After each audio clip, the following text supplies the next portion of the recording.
For decades, the strategy for building dynastic wealth has followed a predictable pattern: heavy exposure to public equities, private equity funds, and massive commercial real estate portfolios. But these traditional pillars are vulnerable to the friction of modern markets. They lack absolute scarcity, and when volatility hits, they offer very little in the way of cultural or civic leverage to protect the owner's broader interests. Melinda French Gates has historically operated within this traditional framework. Her wealth, established through her separation from Bill Gates, has largely been deployed through the familiar channels of tech innovation and global philanthropy. That changed with her quiet acquisition of a minority stake in the Seattle Kraken. While she has long-standing ties to the city, moving into professional hockey ownership marks a departure from her established investment profile. Though the financial details remain private, the transaction represents a shift in capital.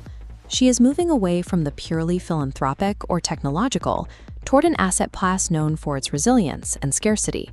This move suggests that even the most influential private fortunes are beginning to prioritize assets that provide a different kind of strategic value than a standard stock portfolio.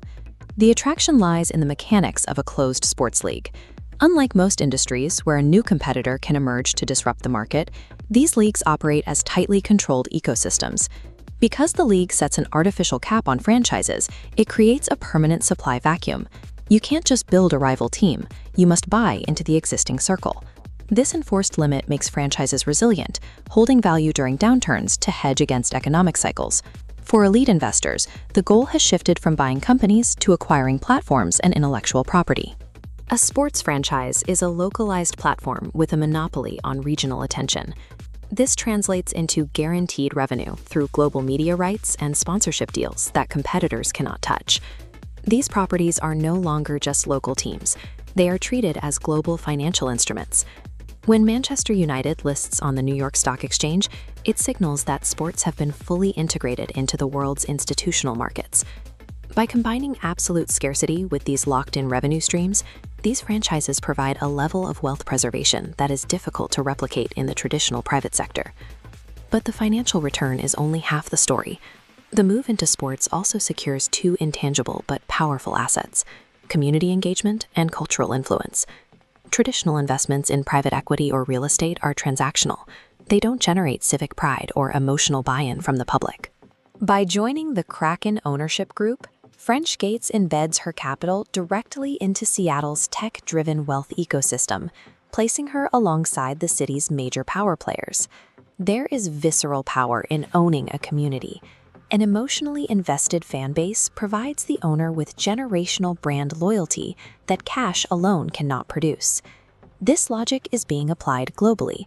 From sovereign wealth funds in the Middle East to Asian family offices, the world's wealthiest are all targeting the same scarce, culturally significant assets.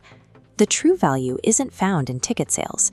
It is found in the acquisition of civic influence, the soft power that allows a billionaire to become a permanent fixture in the cultural landscape. Professional sports teams have transitioned from vanity projects into highly institutionalized financial assets. They now function as fortified financial fortresses, designed to protect extreme wealth from the volatility of the global market. To the public, the product is the physical competition on the ice. But behind the scenes, a much more calculated game is being played. While the fans watch the scoreboard, the owners are consolidating platforms, communities, and influence, securing a foundation of power that is built to last for generations.